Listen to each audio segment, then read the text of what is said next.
Hello, class. As we continue our great factoring video series, this is lesson F4, the greatest common. Best news of the day, I did not do a spiral review, so we can just skip that, and we don't have any properties of exponents. Jump right into the lesson. So probably don't necessarily need to write this down, but what is factoring? Factoring is simply the process of separating a polynomial back into the product. So we distribute or we multiply a polynomial times a binomial and we get this big long polynomial. But what if I want to go backwards into the separate pieces? That's what factoring does.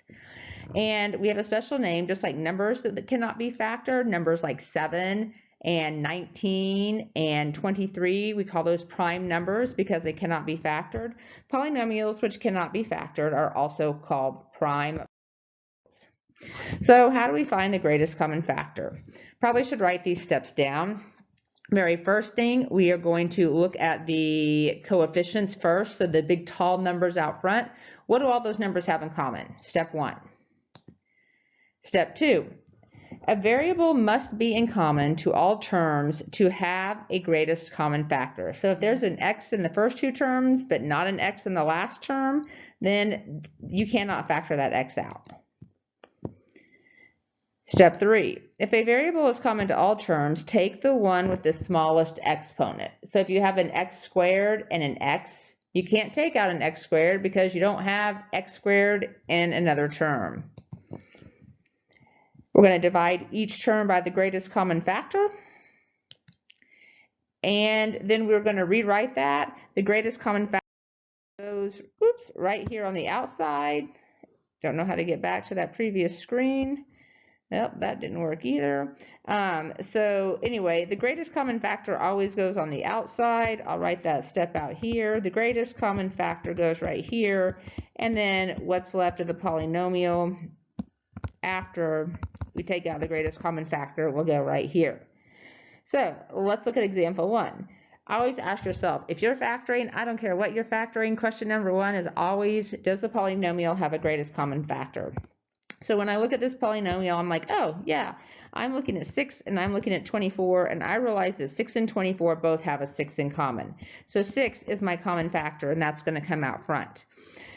For now, because this is still pretty new to you guys, you're going to divide every term in this polynomial by 6. And this step right here is required. You have to do that right now. So 6 divided by 6 is 1, and that just leaves you with an x. Bring down your sign. 24 divided by 6 is 4. So the factored form of this binomial is 6 times the quantity x minus 4. Example 2. We have 4y squared minus 40y. So I look and my GCF is 4 out of my constants, 4 and 40. I have a y squared and I have a y. So I'm going to take the polynomial with the smallest degree, which is y to the first. So I'm going to take out a 4y, which means I'm going to come up here and divide everything by 4y. So when I look at this, 4 divided by 4 reduces to 1. A y squared over a y to the first leaves me with a y. Bring down my minus. A 40 divided by 4 is 10, and y over y reduces down to 1. Now, this is a little math magic here, but you could technically check this by the distributive property. So here we get 4y squared. 4 times 10 is 40y, and that should match your original problem. Crazy stuff. All right, so example number 3 looks a little bit longer, but remember this is a process. We're going to repeat the process over and over and over again. So we have 20r to the 4th s cubed minus 15r s squared minus 10 or plus 10 r squared s to the 5th. So I look at 20, I look at 15, I look at 10, and I have to determine what all those have in common. They actually have a 5 in common. So I'm going to pull a 5 out to the front of my problem. Then I look at r to the 4th, r and r squared. Remember, you have to take the smallest one out. I can't take 4 r's out if I really only have 1 r. So I'm going to take out a single r. And then you have s cubed, s squared, and s to the 5th. So if I choose the smallest power, I'm taking out an s squared. So when I look at this polynomial now, I'm going to take each term in this polynomial and I'm going to divide it by 5rs squared. Divide by 5rs squared. Divide by 5rs squared.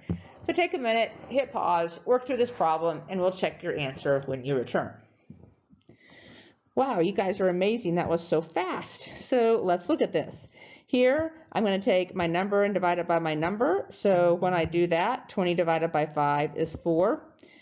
I have r to the 4th, and I have an r. If I cancel those, I'm left with r cubed, and s cubed over s squared is simply s. I'm going to subtract. I'm going to come to my next polynomial right here. I have a 15 divided by a 5, which is 3. I have an r and an r, which cancels each other out and reduces down to 1. And an s squared over an s squared also reduces down to 1. 10 divided by 5 right here is 2.